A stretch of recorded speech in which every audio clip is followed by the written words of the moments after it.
If everyone can continue to find their seat and finish their conversation, we're going to start in just a few seconds. Good morning. Good morning. Welcome to our 10th event this year. This is our decade event. I think it's our 10th anniversary. That's what I looked up. My name is Steve Sheldon. I am a former president and director of the Orange County Water District. Myself and Jeff Thomas have been hosting this event for many, many years.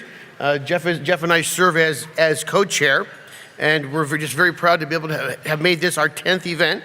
We're also very excited to be back here at the Grand Californian. The Disney Resort always does a wonderful job. I want to thank some of the representatives from the Disney Resort.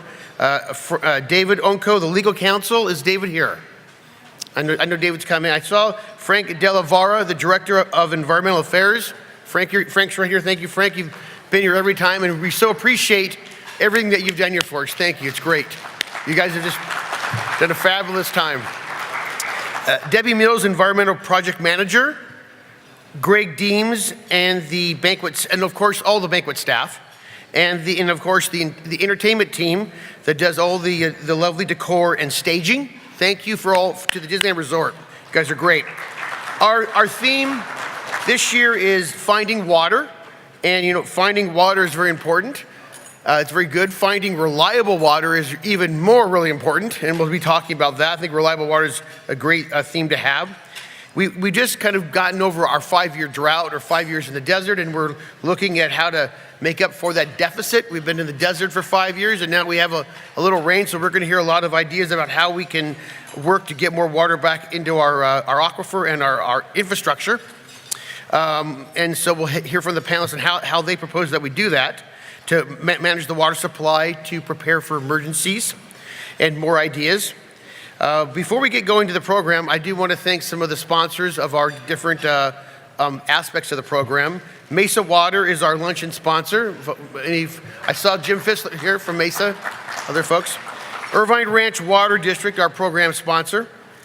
Geoscience, thank IRWD. Geoscience, our session sponsor. And all of the table, associate, breakfast, and chamber sponsors, that's all listed in the program. They all help make this one big event, so thank you to all of you. At this time, I want to bring up Jeff Thomas. Jeff has been the co-chair with me, and Jeff's going to say a few words. He gets the opportunity to introduce the dignitaries that are here, the other local elected officials, and of course, we're stoked that the Weathercaster of the year of the decade, Fritz Coleman, will be our MC, and Jeff will bring Fritz up and introduce him. So, Jeff, thank you, and it's all yours. Thank you. All right. Good morning, everybody. This is great. Great everybody joins us again this year.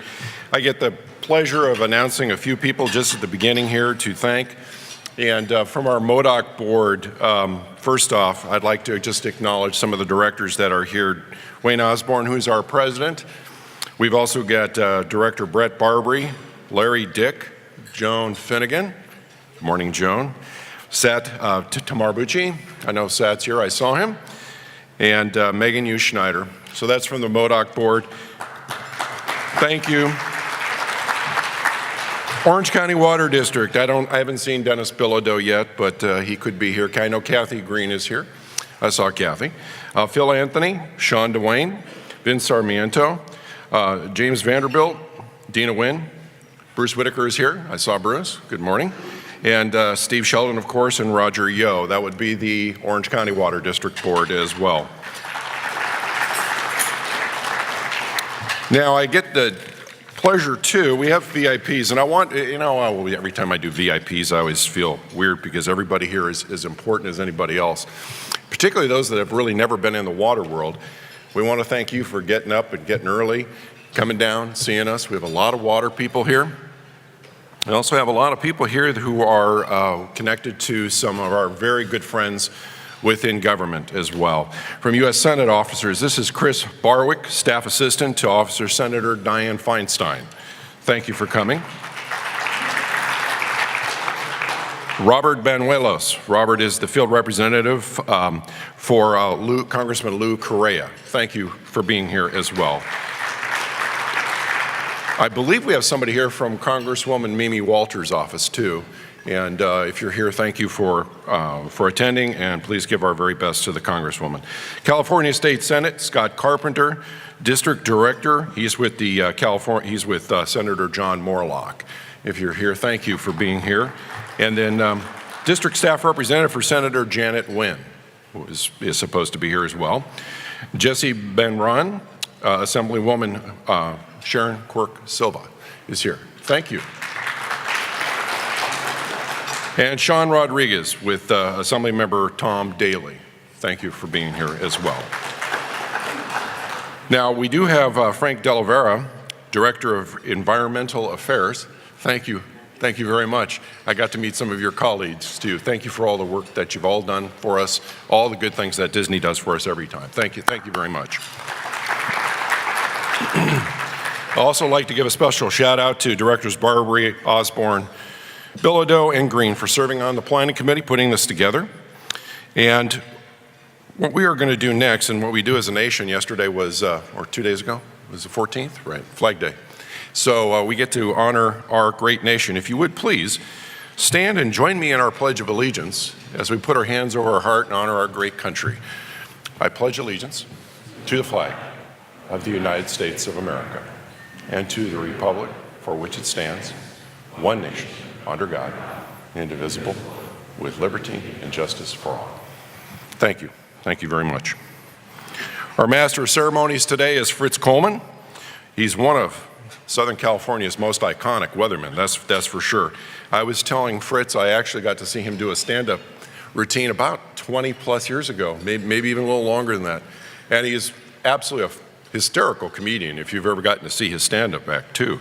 But Fritz has been with NBC since 1982, and he began as a weather forecaster, and after 2 years, he moved to weekdays. Fritz has been recognized by many newspapers as the best weathercaster, and was named Treasure of Los Angeles. That's really a nice title. By the city of Los Angeles, and also holds the title of honorary mayor. As Fritz is well known for his humor, it comes as no surprise that he's a longtime stand-up comic. He has performed at multiple California cities and locations, comedy clubs, including Improv and the Ice House. He has received 4 Los Angeles area Emmy Awards for his work at NBC and his comedy series and specials. Fritz has dedicated much of his time to charitable activities and has been honored by many organizations for his service. He is heavily involved in NBC4's involvement in goodwill initiatives, as well as a signature program, I'm a Volunteer. Fritz has written, produced, and starred in 3 one-man plays, including one titled Tonight at 11, which was an inside look at a typical newscast. When Fritz is not delivering the news, he's performing stand-up, and he can be found running, rollerblading, and skiing, all which result in leg breaks if you do them long enough, that seems like. He lives in the San Fernando Valley. He has 2 sons and a daughter. Please join me and Steve honoring Fritz Coleman. Thank you for being here, sir. Thank you so much. Thank you. Thank you. Thank you, everybody. Good morning. It was a very tepid response. This is the happiest place on earth. Good morning. I'm so happy to be here today. There's no more important issue on our planet right now, even though we got a temporary reprieve with above normal rainfall that was not predicted by any weathercaster, incidentally. We had written off El Nino, done a post-mortem, and then suddenly we got a bounty of rain. But our problems will never be over in Southern California when it comes to water distribution and conservation. This is a big year for me. I'm celebrating my 35th anniversary doing the weather at Channel 4.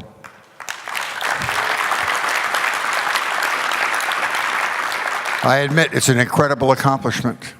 35 years being a weatherman in a city with no ongoing weather. It's an amazing. It's like being the Pope of the atheists. It makes no sense that I have extracted a paycheck for this scam of a profession for 35 years. It's a miracle. It's a miracle that those of us who are not considered eye candy in the business even survive the transition to high definition. But I'm living testimonial to the fact that you can get by without looks in television. I'm so happy to be here today. I'm really looking forward to our conversation. As I was telling Eleanor and a couple other folks, during the drought, NBC committed a good amount of money to doing some reporting on the drought, not only in Southern California, but around the state.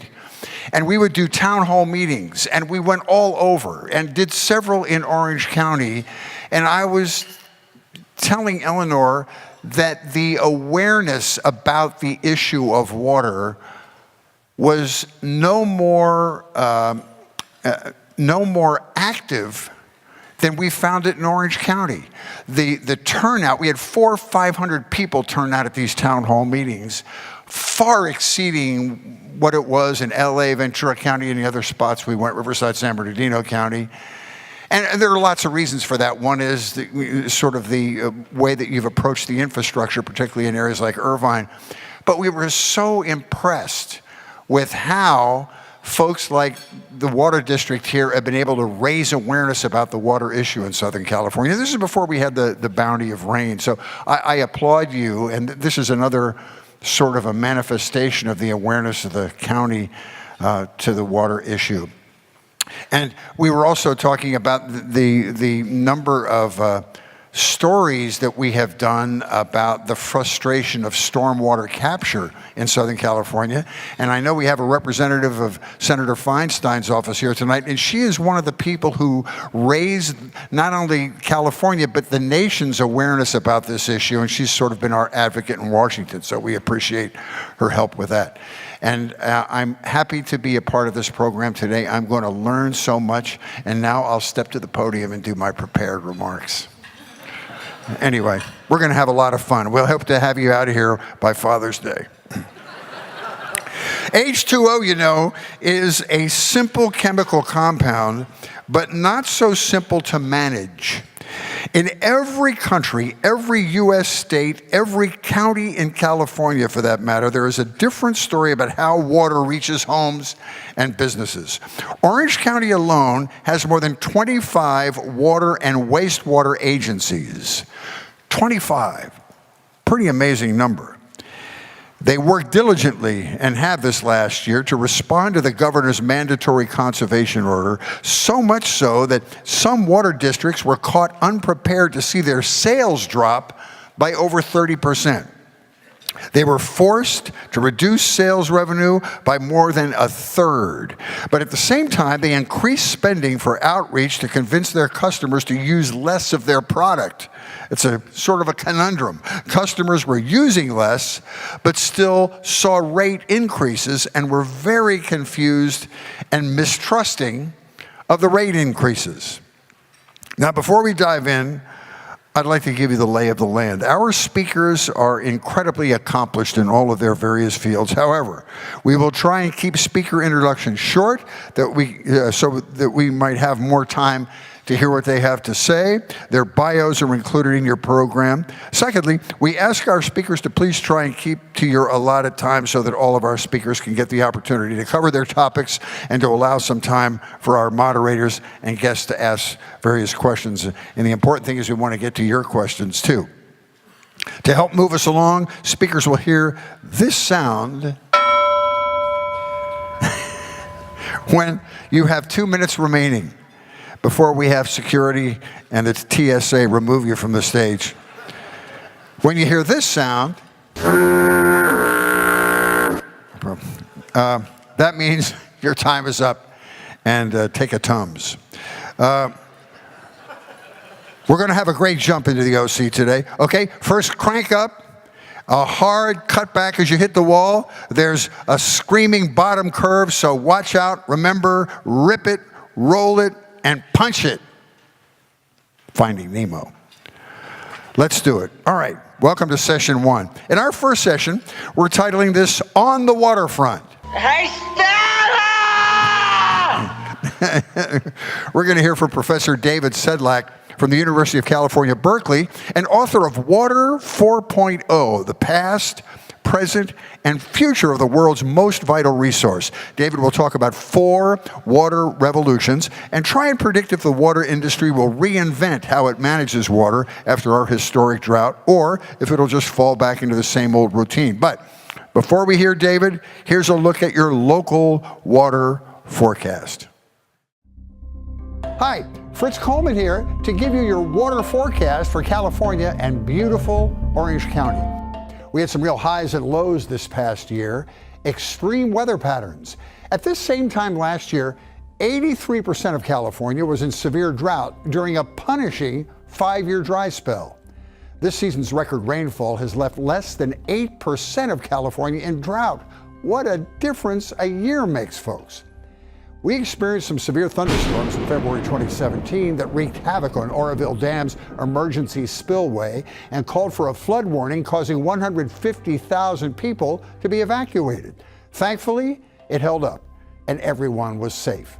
California is now on heightened alert that its water infrastructure may not be as sound as we thought it was or should be, which means we're seeing increased pressure on these areas of the country to get funding for the California water projects. Are Californians willing to pass another water bond so soon after the passage of Prop 1? Will California get its fair share of U.S. funding? Only time will tell. While Northerners were grappling with Oroville, Southern California was able to rely on Prado Dam. Thanks to a deviation from the Army Corps of Engineers, additional storm water was captured behind the dam and slowly released down the Santa Ana River into recharge basins and ultimately into the Orange County groundwater basin. Projections are looking good that we will be able to store water behind the dam at 505 feet above mean sea level year-round in the very near future.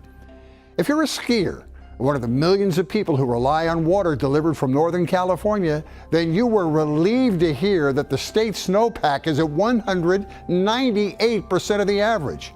On average, the snowpack supplies about 30% of California's water needs as it melts in the spring and early summer.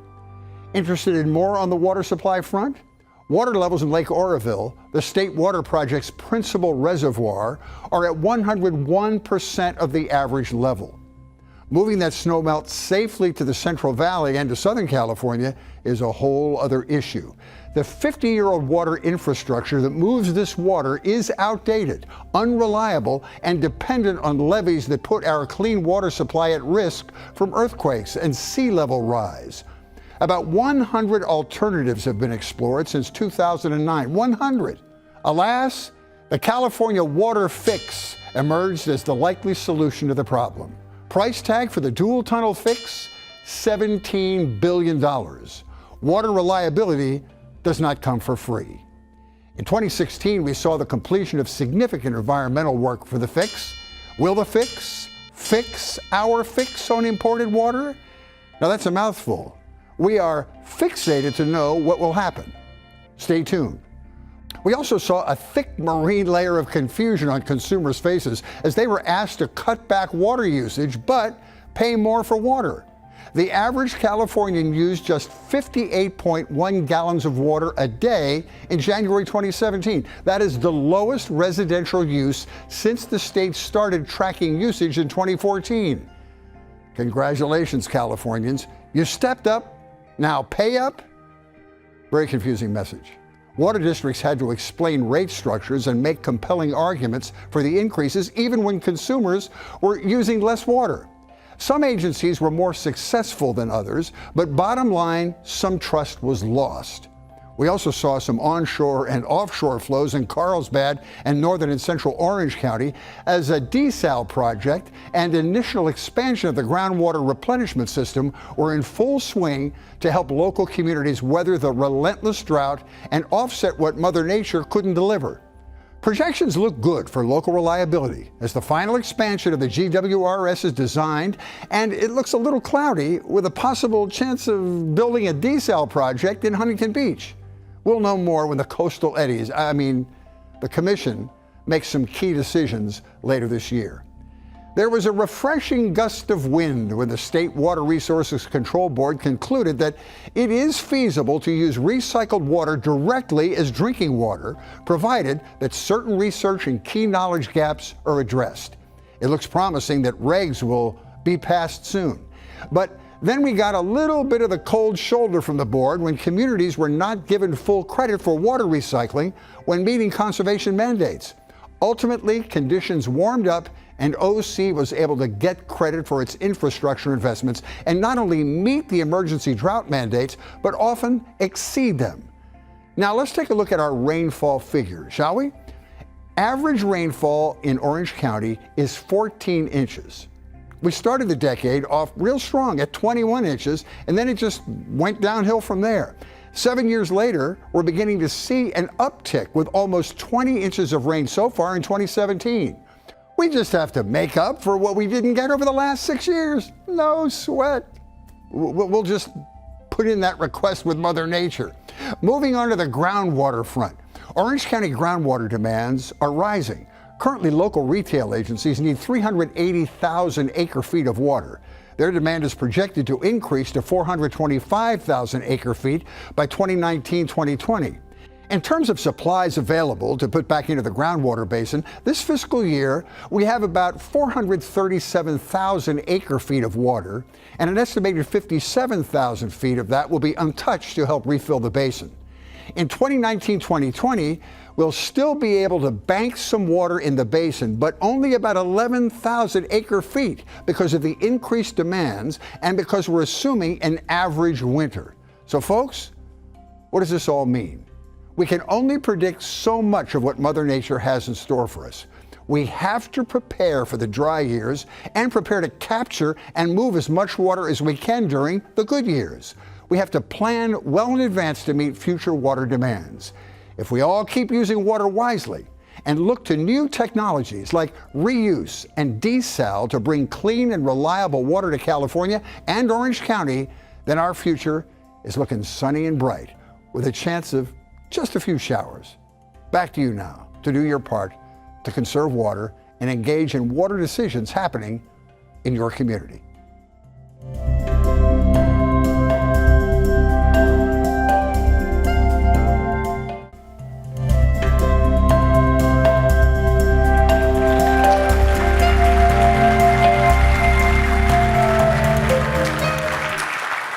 Mr. David Sedlak, ladies and gentlemen.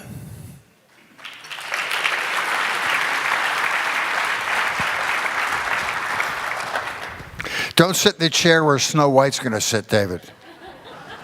Oh, that's a hard chair. Those are nice chairs. Oh, okay. I can stand? Good, good. Thanks, Fritz. Thanks for coming out here today, everyone. Thank you for having me. As we just heard in that talk, there's nothing like a crisis to focus people's attention. And whether that crisis is real or perceived, it still makes a difference. Because in times of crisis, people are willing to act differently. In times of crisis, people are willing to break the rules to get things done. And in times of crisis, people are willing to spend money. But crisis is not a time to really make differences in our infrastructure.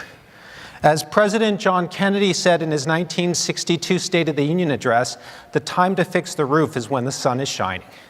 So we find ourselves here at a unique position where the attention of the public is focused on our water infrastructure and our water needs, and the sun is shining. And so the question before us is whether we're going to change the way in which we deliver water to California. How do I change the slides, Fritz? That's a very good question. Do I just say next slide? Where is the vice president in charge of changing slides? I just say it, right? It's on the podium. Oh, over here. Oh, thanks. Oh, there we go. And don't hit the red button, right? Okay, good.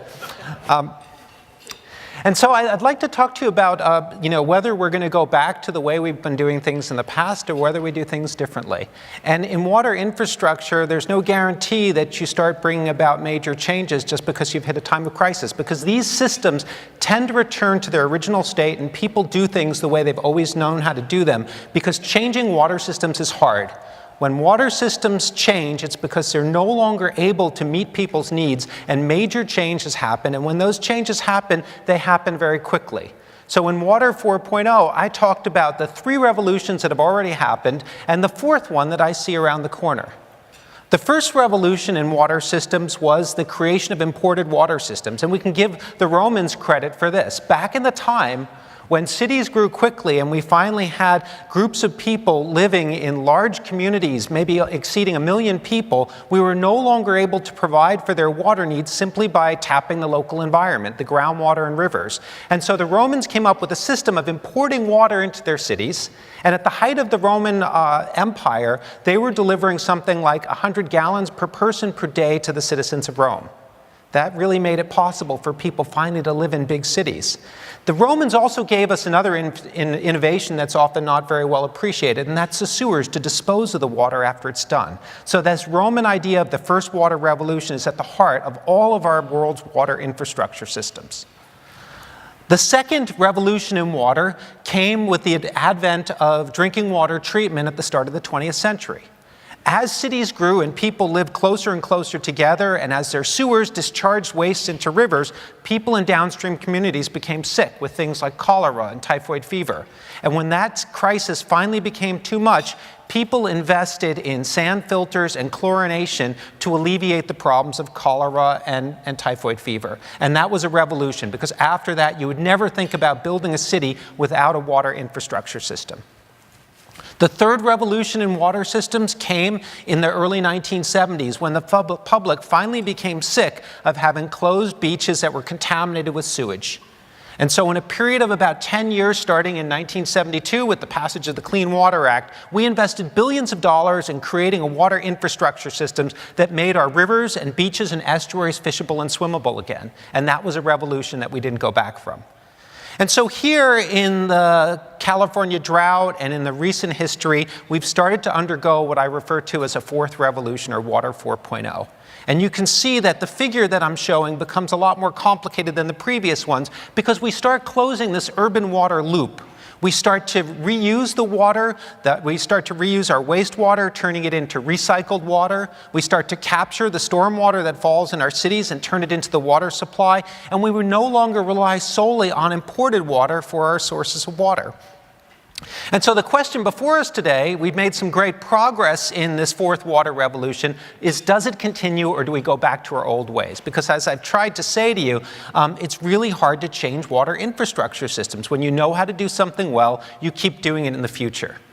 So today I come to you not as a professor and not as an author, but as a portfolio manager. And so I'm here as a portfolio manager to advise you on your portfolio.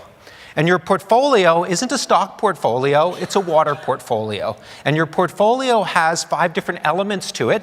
And I'll liken each of these different elements to a different kind of investment that you might make, trying to make sure that your family's wealth is there for your grandchildren and great-grandchildren in the future. And that's exactly what we do when we think in terms of water portfolios for our cities.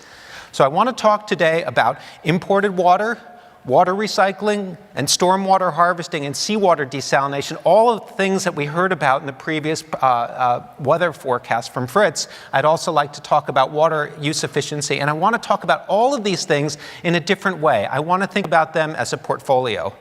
And I think when we think about what's going on in Orange County, you've made investments in the past. You have a certain geology and geography and community here that has one type of portfolio to invest in. If we went up to Santa Barbara, as we'll hear about later today, or if we went to Los Angeles, or if we went to the Bay Area, they would each have different needs for their portfolio investments.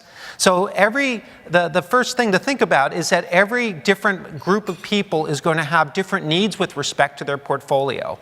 But the second thing I want to think about is that as investors, you need information to make sound decisions about your portfolio. The other thing that you have to realize is that you can make investments in making those different options within your portfolio more effective. And by doing research and development, by investing in experiments and demonstration projects, you can create a more robust portfolio that you can have more confidence in. So let's take a little health check of our portfolio and think about how we might go about making these investments now that the sun is shining again. And I want to start with imported water. So we just heard about our decaying water infrastructure in California. When we think about issues like the water fix, when we think about issues like restoring our dams and reservoirs, we recognize that the price tag for this is in the tens of billions of dollars. That translates to thousands of dollars for every person in California over the coming generations, just to keep the portfolio operating the way it was before. Now, this imported water system has worked pretty darn well for us over the past generation, but I liken the imported water portfolio to blue chip stocks that might be sitting in your portfolio. Maybe it's Disney stock, or maybe it's stock in a retailer like Gap or something like that. These are things that you know well and understand well, and they perform reliably for you in the past. But as they say in the investment business, past returns don't predict future returns, right? You have to do a little bit of investment. And as things are changing, as people are staying home and playing video games and buying online clothing, maybe bricks and mortar retail and theme parks won't be a great investment in the future, and maybe they're going to have to change if they're going to return the way they did in the past. So I want to think about imported water infrastructure and the risks that are facing it. So in addition to just the investment that we need to make on the scale of tens of billions of dollars to keep things operating the way that they have in the past, we have a new risk. And for imported water infrastructure, that's the risk of climate change. So climate change predictions show us that in the coming decades, the storm tracks hitting California might end up hitting further north and dumping the water in places where we're not set up to capture it. And as it becomes warmer, there's going to be lower yields of that water making it to our reservoirs, and demand is going to increase for agriculture. And maybe even more importantly, we're going to have less snowpack in the mountains. So by the end of the 21st century, depending upon what our decisions are about how we respond to climate change, we're going to have a decreased snowpack in California's mountains. And that decreased snowpack is also going to exist in the Colorado Rockies.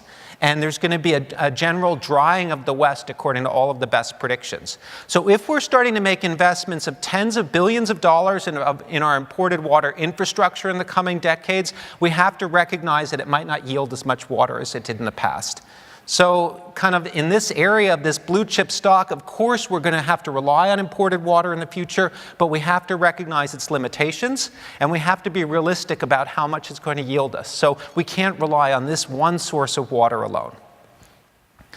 Let's take a look at water reuse. To continue the analogy of a stock portfolio again, water reuse or water recycling is like the iPhone. It's your Apple stock. It's returned very well for you in the past generation. It's done incredible things, and it's been a really good investment. But now everyone's got an iPhone in their pocket. Who are the next iPhones? Where is this market going to expand in the future? How is this going to be a valuable stock now that it's completely built out? And that's the case here in Orange County. There really isn't a lot more wastewater left to recycle. So the idea that Orange County has taken of water reuse, that is taking municipal wastewater effluent and cleaning it up to the point where it can be put back into the drinking water supply, is the way that most people are thinking about water reuse now.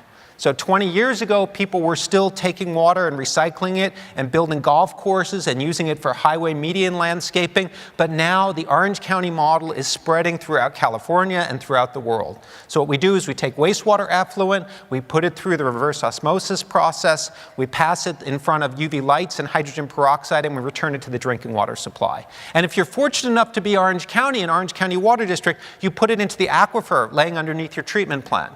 And you can do this in places like the Inland Empire or West Basin in West Los Angeles.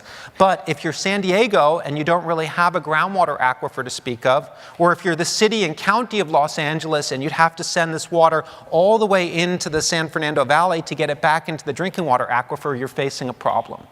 And so in the question of where water reuse goes in the coming decades really is going to be tied to this fork in the road that we're at. The fork in the road is basically, what do the cities that aren't already recycling water and putting it into their aquifers going to do? On the one hand, we have one model which involves a whole lot of pipes, basically building a pipe network to get water from Long Beach or from LAX all the way into the San Fernando Valley, or in the case of San Diego, getting it up to their reservoirs. Or taking the path of direct potable water reuse and recycling this water directly into the distribution system. As we heard, the expert panel for the state of California has advised the state that it may be possible to permit direct potable reuse facilities in the future, but there's still a lot of research and development and experimentation to go before we should be making large investments in this technology. Let's think about the third one. Stormwater harvesting. We heard about stormwater harvesting in the forecast. I would liken stormwater harvesting to a tech startup like Instagram. The public's really excited about this. It has the potential for great returns on investment in the future, but the professionals look at this and say, maybe it's not everything that's cracked up to be and it's just going to fizzle out. I think we have to look at stormwater harvesting with this view because we live in a Mediterranean climate where it's very challenging to harvest stormwater and get it back into the water supply. For many generations, stormwater was a nuisance. It was going to flood our cities. It was going to cause catastrophic problem. It was going to pollute our beaches, and that's how we built our infrastructure. And so when we think about stormwater harvesting and stormwater capture, we're not talking about building systems like what they have in Seattle to capture the little misty rain that falls in the winter. We're talking about capturing these big California storms that we encounter every winter. Now, one of the best examples of stormwater capture is a project that's being built in Burbank called the Rory M. Shaw Wetland Park by the City of Los Angeles and County of Los Angeles. And what they're doing is they're repurposing an abandoned gravel quarry to capture the rainwater that falls in the neighborhood. They hold on to this rainwater and they pass it through a constructed wetland and then percolate it into the groundwater. And what we've learned in our research is that this stormwater isn't as clean as you hope it would be because it falls in a neighborhood and falls very quickly, and it scours the ground surfaces and it scours the roads and carries contaminants with it. And so one of the big challenges here has been developing passive ways of treating the stormwater before percolating into the aquifer, so we're not introducing contaminants into the water supply as we harvest the stormwater. But the other thing we have to recognize is that stormwater harvesting is a real heavy lift. Here's a picture of the LA River in January during some of those storms. We're not talking about a benign, small amount of rain falling that makes it easy to capture. We're talking about something that can really be quite dangerous if we don't manage it correctly. So I would say that this is still an unproven technology in many ways when we think about the applications to Southern California. The fourth one, the fourth area of our water portfolio that we might want to think about is seawater desalination. And carrying the portfolio analogy further again, seawater desalination is like Tesla.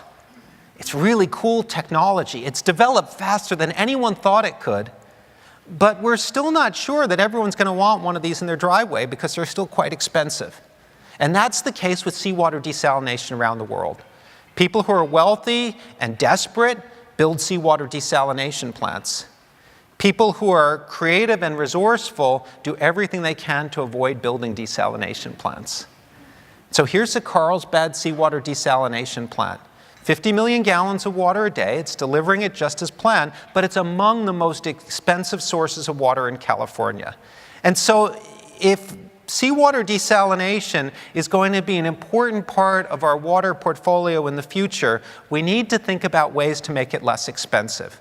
Because as it stands now, we might just have the same experience that they had in Australia, where every major city built one seawater desalination plant and stopped there because they could come up with ways that were a lot more cost-effective for delivering water to their portfolio. And so thinking about this issue of seawater desalination and how to make it really cost competitive was something that happened during the Obama administration. During the last few years, the White House had an initiative that they called the Pipe Parity Challenge. And it was inspired by a trip to Israel that Secretary Moniz made, where he saw that the Israelis were delivering desalinated seawater to their drinking water supply at a much lower price than what we do here in California with the desalination plant at Carlsbad. And we'll hear about that at lunchtime with the remarks from our lunchtime speaker. But the idea here is that it's not a magic kind of seawater desalination membrane or a new kind of treatment, but it's taking all of the elements of a seawater desalination plant, from the capital costs to the operating costs to the permitting costs and all the other aspects of desalination, and looking at them and making them all all less expensive. And the goal that was set by the president's office was to reduce the cost of seawater desalination by 75%.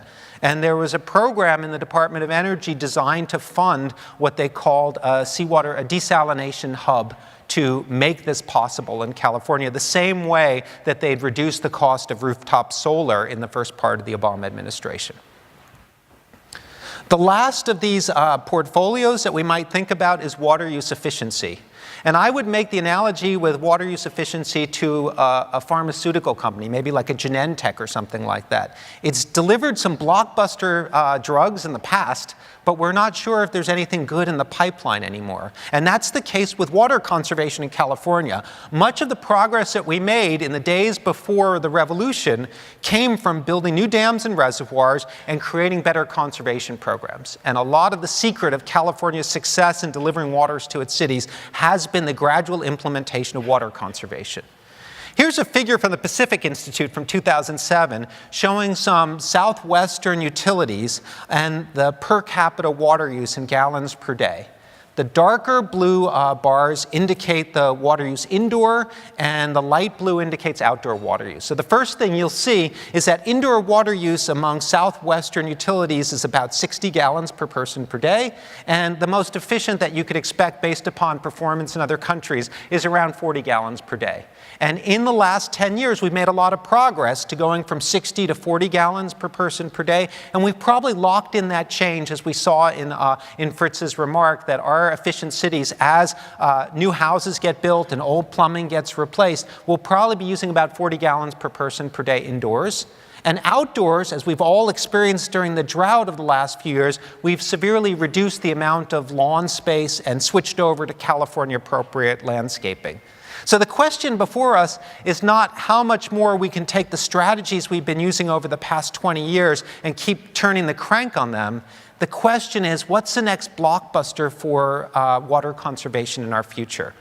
And I would say that the next thing in the pipeline for us is this idea of hybrid distributed water recycling systems. So if you look north to San Francisco, you'll see the city of San Francisco is requiring new buildings that are being constructed in the central business district to do in-building water recycling.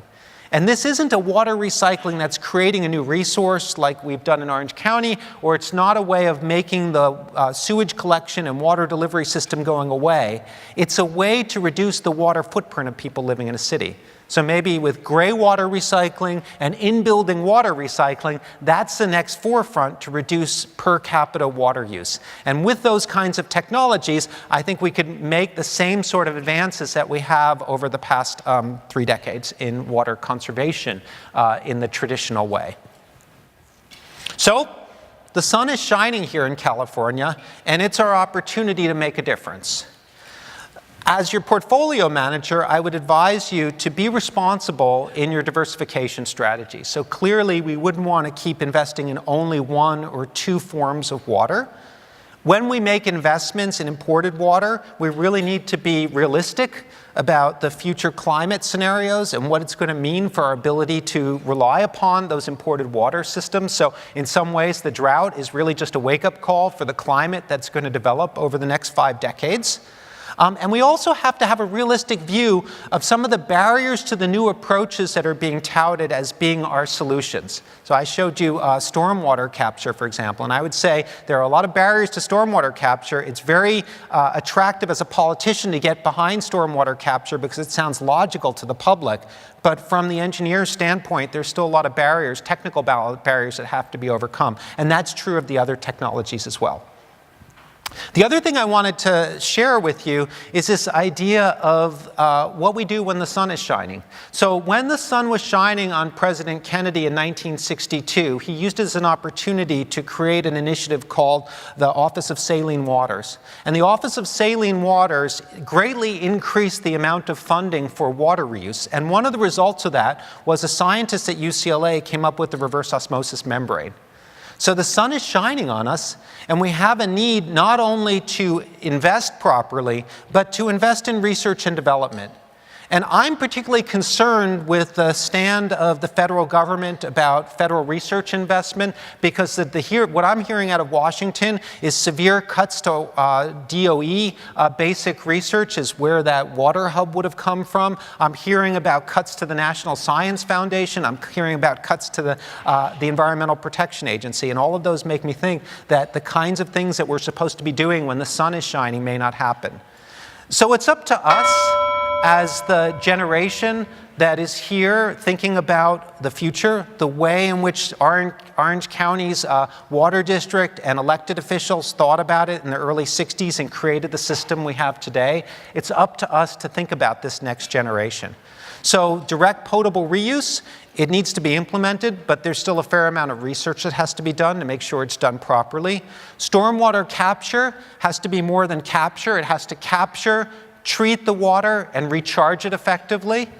Desalination, we can't be content with the kind of desalination technology that's being marketed to us now. We have to find ways to manufacture desalination plants more effectively. We have to find ways to permit them and operate them more effectively, or they're always going to be the Tesla in the driveway of our neighbor. And with these decentralized systems that I mentioned have a great deal of potential. It's a new industry that might develop, but it still needs a fair amount of R&D to make the jump to being something we do. So with that, I thank you for your attention and welcome any questions. That was awesome, David. Thank you. Really a concise and easy to understand overview. But here's a question for you. Now that we're sort of out of this immediate drought situation, does it become a tougher political thing to do to impress upon Washington and our state government that we need to continue to spend on refurbishing infrastructure and those kinds of things? And a second part of that question would be, it becomes a PR problem to keep people's awareness raised about water conservation and those types of things. What are your comments about that? Well, Fritz, as you probably realize, if it's not new, it's not news. And so, of course, keeping the public engaged in it is a constant struggle. But I've been heartened by what I hear out of Sacramento. The governor and Felicia Marcus at the regional board have been very good in their messaging of saying that the drought was a wake-up call to get us ready for the future. So what I see happening now is that water and water infrastructure becomes the place where climate change starts to bite.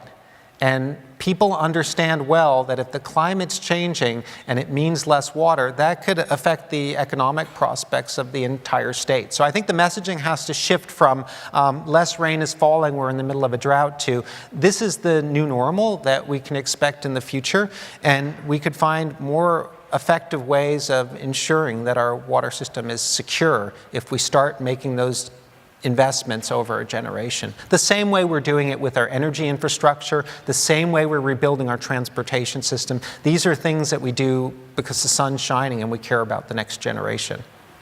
One other question, and then we'll go to the audience. Just something because you mentioned it a couple of times, and plus this structure is very near my office. I work at Universal Studios, his new groundwater capture place in Burbank. You said that because of geography and other reasons, groundwater, runoff is really a difficult thing.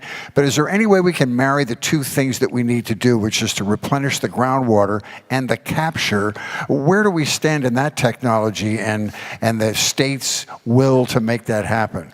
Well, it's not a coincidence that that capture facility is in Burbank, and it's not a coincidence that there's a gravel quarry on top of it, because that's a part of the city where the ground was so porous that it was easy to get water into the ground quickly. So we have to develop these projects particularly in the recharge zones, the area where the ground is quite permeable. And the challenge that we're facing is that land, as everyone knows, in California is quite expensive.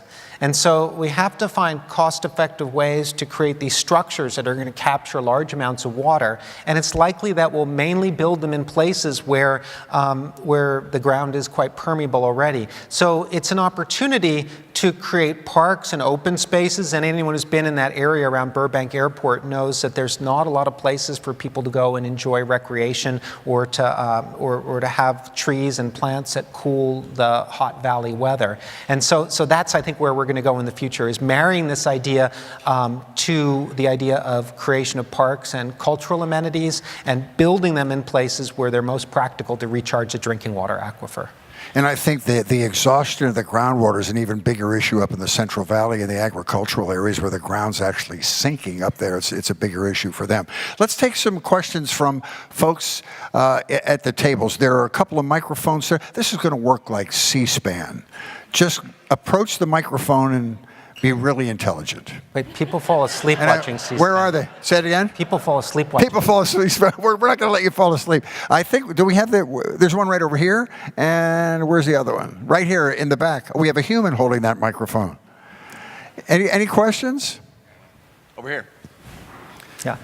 Dr. Sedlak, thank you very much. Jim Leach, Santa Margarita Water District. I enjoyed your presentation very much. I specifically enjoyed the way in which you characterized the different pieces of the portfolio and where those fall into our understanding of technology. Where would you put the water fix? Where would you put that conveyance from where there is rain, a lot of it, routinely, to here where there's not so much? Well, it's another one of these things that you do when the sun's shining, because if the levees undergo a catastrophic failure, the delta is going to be out of action for a few years. So I think really it's a question not of if you fix it, it's a question of when and how. And so we can either make the investment now in keeping the status quo, or we can wait until the levees fail, muddle through a few years of saline water in the delta, and then find some way to plumb the water around in a makeshift manner. I think the relevant question for the water fix is exactly how big it is and what fraction of the water fix goes to agriculture and who pays for it. So I think for cities, if they're just building the piece of the water fix that provides their urban water supply, that seems like a reasonable investment because they're going to have to spend the money later anyway.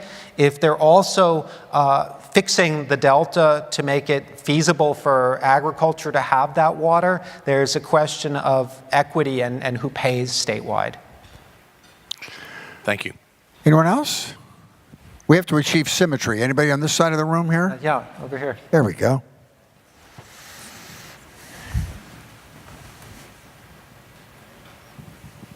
Good morning. I'm Nicholas Dibbs, teacher educator. I would like you to address the issue of climate change. If the sea level were to rise due to the melting of the ice caps, even if it was only a meter, what's that going to do to the delta and our infrastructure, and what can we do to, or what do you see on the horizon addressing that issue? Thank you.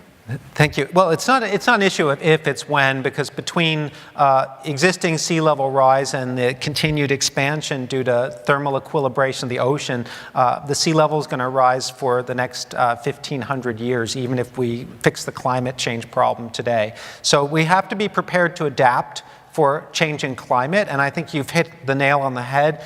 With respect to our water supply, the place where sea level rise is likely to be most important is in the delta, where the delta islands are already under stress due to land subsidence, and this additional sea level rise is going to exacerbate the problem. So yeah, you're absolutely right. I think it's just going to make this failure of the delta islands happen sooner.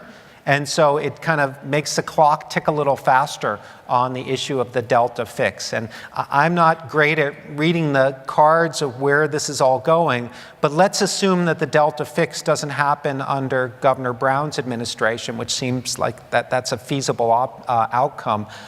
Then we're going to have to rethink about it under the next administration and decide whether it happens. If we don't get our act together and build it before sea level rise or an earthquake or some other factor causes a failure, like I said, we're we're going to have to muddle along for a few years and try to kind of plumb our way out of it. I think that's the biggest risk to our water supply. Our wastewater infrastructure and our coastal environment is going to have to be rethought, and that's like a whole nother set of issues. But because coastal land in California is so valuable, I'm not actually all that worried about it, because I think we'll make large investments because there will be a lot of important real estate at risk and influential people who have an interest in making sure that it stays there.